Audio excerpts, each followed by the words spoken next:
Hi, good afternoon. This is Dr. Jeff LaCure, and I'm really excited to bring you uh, my new podcast. Kind of venturing out solo on this one, and it's called the Wake Up Call. And a lot of what I'm going to be able to talk with you about, I hope, will impact you in several areas of your life, emotionally, mentally, physically, your self care, your spirituality. The wake up call. We all get our wake up call. I've received mine, and I think that's why maybe I'm here with you this afternoon. Let me tell you a little bit about me so you have an idea of where I'm coming from. I have my master's degree in clinical social work, and I have my doctorate in psychology. I have a private practice in Holliston, and I've taught numerous courses over the years at various wonderful institutions.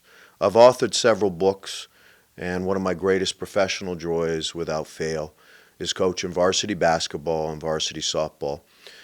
There's no greater joy professionally for me than working with our young people and hopefully making a difference in their lives. And so I was thinking, you know what? Maybe it's time to make some differences in other people's lives who may not have access to counseling, who may not have access to life coaching. And so I'm just thrilled to be with you to talk about some different ideas that you could look forward to every week. I'm certainly going to talk to you a lot about healthy relationships. I'm going to talk to you about healthy sexual activity. I'm going to talk to you about great communication. I'm going to talk to you about important self-care. I'm going to talk to you about you taking charge of your own life and doing it with kindness and grace.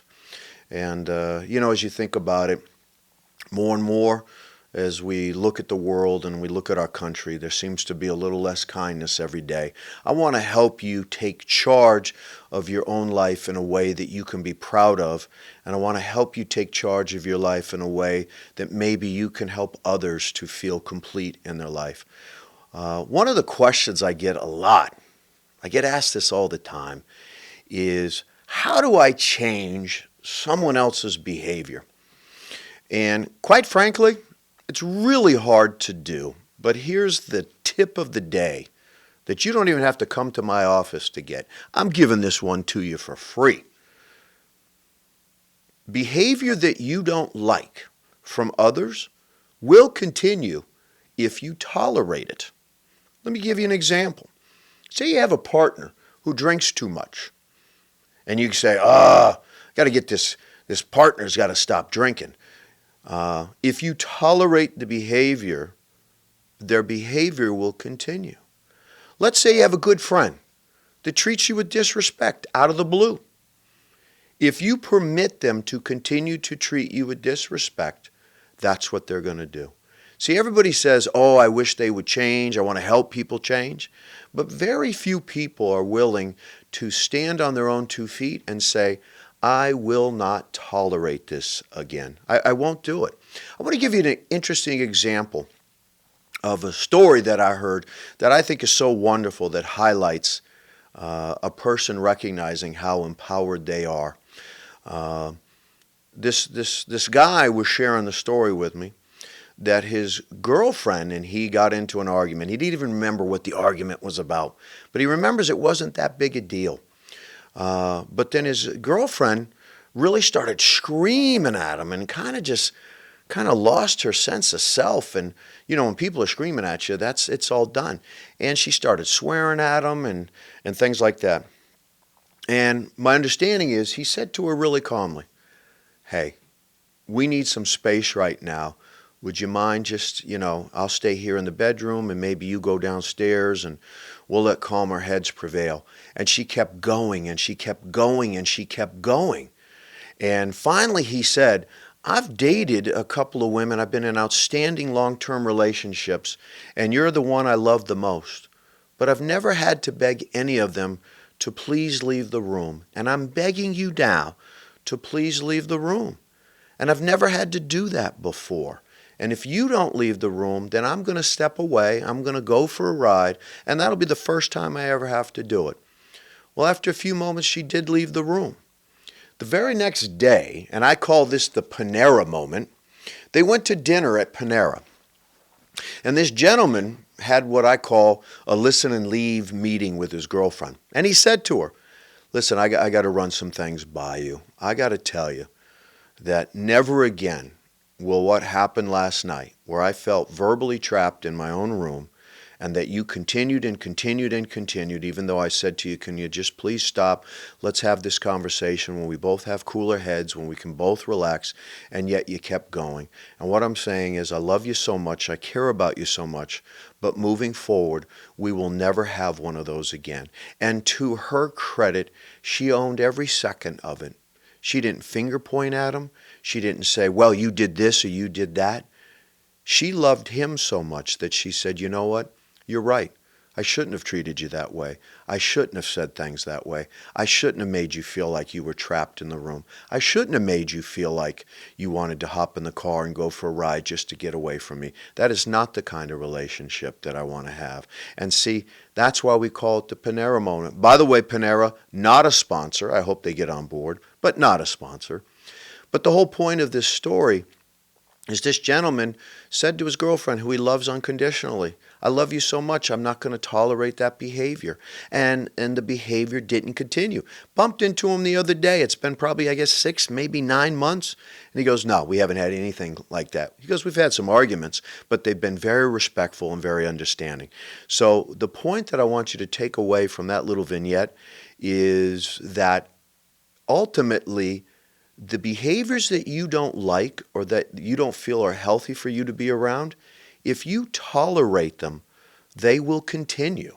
For example, if you have a partner who cheats on you, hey, guess what? Keep dating them, and they will continue to cheat. You have to draw a line on what is no longer healthy for you. You have to do it in your role as a parent. If you're a parent and you're worried about your son or daughter's behavior, continue to tolerate it and the behavior will continue. It really is about self-empowerment. It really is recognizing that I deserve to be treated well and I deserve to be treated with respect. So I'm giving you a little taste on what my podcast, the Wakeup Call, will be about for you. And you know what? There's no time like the present. I've had several wake-up calls in my life. I know you as the viewer, you've had your wake-up calls, but I don't know if you listened to the message that was trying to be shared with you in the wake-up call. I literally got a phone call that changed my life, and so I'm going to highlight it for you. I hope it provides you with some clarity, with some hope. I don't want you to feel bad for me because, trust me, I don't feel bad for me. But about 13 years ago, all of a sudden I noticed my body was behaving differently.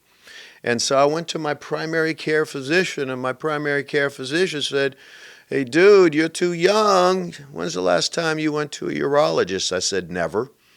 So I went to the urologist, and I shared that, in the morning when it was time to pee, it wasn't that same steady stream. And when it was time for intimate moments, sometimes yes, and sometimes not as much, And I thought, nah, I'm too young for that to be happening. I got to figure out why.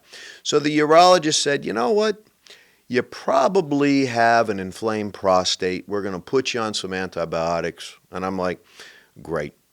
So they put me on the antibiotics. I did it probably 3 or 4 different times, kept going back, and no change. Then they decided, we got to do a PSA, which is the prostate-specific antigen test. It's a blood test. And they said, let's make sure it's not something else besides an inflamed prostate. And sure enough, with each blood test that they did monthly, my numbers were starting to rise. My urologist started getting a little nervous. He said, even though you're young, he goes, prostate cancer is a possibility. And I'm like, no way, too young, too healthy. He wanted to do a biopsy. I said, absolutely not. I had a good friend who was currently surviving prostate cancer. He told me about the biopsy, and I was like, no, I'd rather run across, Route 9 traffic and try to dodge trucks and cars than go through a biopsy, and the way that they have to do it isn't pretty, and I'm a chicken. So I said, can we wait another month? Let's do another PSA, and hopefully the numbers start to go down. And he goes, sure. Sure enough, my numbers were going up, and they were going up so fast, he said, we need to do the biopsy right away. So they scheduled one the following week. I won't go into the details in case you're squeamish. By the way, it is nothing like delivering a baby. So like my podcast partner Richie Hancy and I could testify to, delivering a baby a million times more painful than having a prostate biopsy. But it was still heinous. I'm going to tell you right now, it was heinous. I almost passed out, but then again, I'm kind of a big baby. And so then I had to wait. Then I had to wait for the results. And as the good Lord has blessed me so many times over the years, on my birthday, February 2nd at 9:33 in the evening, the phone call came in, and it was matter of fact, Jeff, your test came back, the biopsy came back, you do have prostate cancer. And then he gave me a wonderful gift, and he said, had we waited any longer, we might not be talking about survival. And what a beautiful gift it was for him to immediately say, yes, you have prostate cancer, but we're going to attack it, and you're going to survive. Well, I got to tell you, I don't know if I've ever cried harder.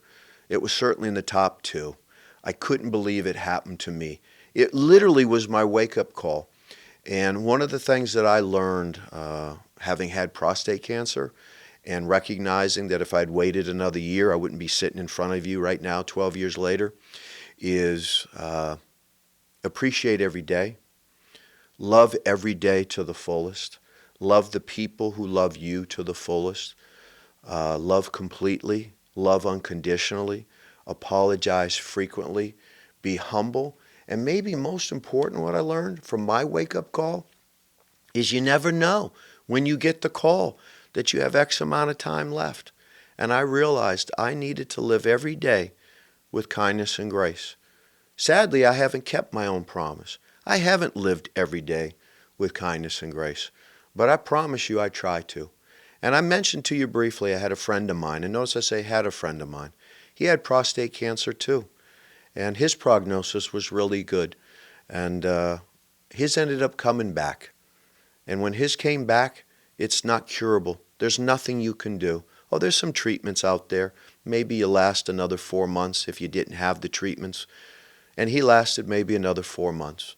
And it was a painful 4 months. And his death was another wake-up for me. This was a wonderful man, a caring husband, and a loving father of 3 children. And I thought to myself, you know what? I'm going to try to live my life right every single day so that if and when I eventually get my call that the good Lord has said, hey, Jeff, it's your time, that I'll be able to look back and I can look in the mirror and say, I tried to live my life with kindness and grace. I tried to live my life fully. What this podcast is about, ladies and gentlemen, is it's your wake-up call. See, I want to be your wake-up call. I want to be somebody who contacts you first so you don't have to wait to get a call from a physician, so that you don't have to get a call from a hospital, so that you don't have to get a call from a school, so that you don't have to get a call from a police officer, so that you don't have to get a call from your family member before you decide to live your life differently. Not only do I want to help you live your life to the fullest, I want to provide you with some tools on how to live your life to the fullest. So I'm hoping weekly we're going to be able to spend about a half hour together. I'm actually going to take questions from viewers.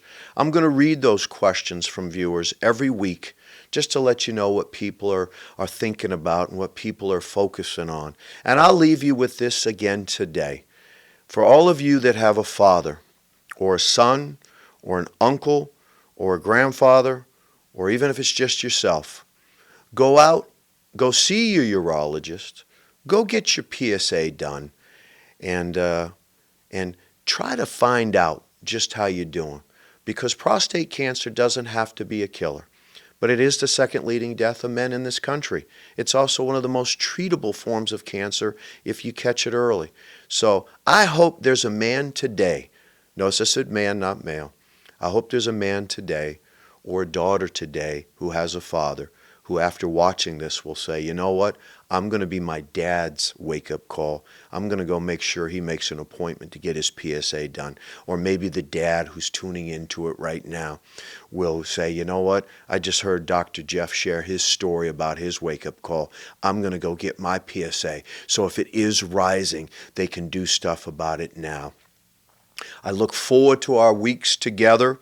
We're going to have some real deep talks. We're going to get into your emotional world, your physical world. We're going to talk about why you don't exercise right. We're going to talk about why you're eating so much processed food. We're going to talk about why you haven't found true love. We're going to talk about how to find your notebook. And if you haven't seen the movie, not a sponsor, make sure you do. With that, I send you great kindness. I hope I come to you with grace. And most importantly, I look forward to our time together. Until next week, this is your wake-up call with Dr. Jeff LaCure. Stay well.